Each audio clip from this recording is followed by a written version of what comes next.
బులెటిన్లో మరో breaking. తిరువనంతపురంలోని airport railway station కు దుండగులు బాంబు బెదిరింపుల మెయిల్ పంపారు. దీంతో అప్రమత్తమైన అధికారులు రంగంలోకి దిగారు.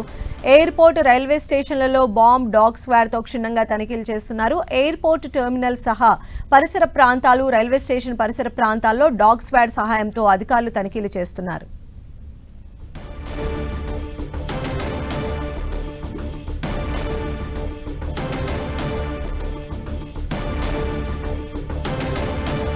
సో తిరువనంతపురంలోని ఎయిర్పోర్ట్ అలానే రైల్వే స్టేషన్కు బాంబు బెదిరింపు మెయిల్స్ వచ్చాయి. దీంతో వెంటనే అధికారులు అప్రమత్తమయ్యారు, రంగంలోకి దిగారు. ఎయిర్పోర్ట్ అలానే రైల్వే స్టేషన్లలో బాంబు డాగ్ స్క్వాడ్లతో క్షుణ్ణంగా తనిఖీలు చేస్తున్నారు. ఎయిర్పోర్ట్ టెర్మినల్ సహా పరిసర ప్రాంతాలు, రైల్వే స్టేషన్ పరిసర ప్రాంతాల్లో డాగ్ స్క్వాడ్ సహాయంతో అధికారులు తనిఖీలు చేస్తూ ఉన్నారు.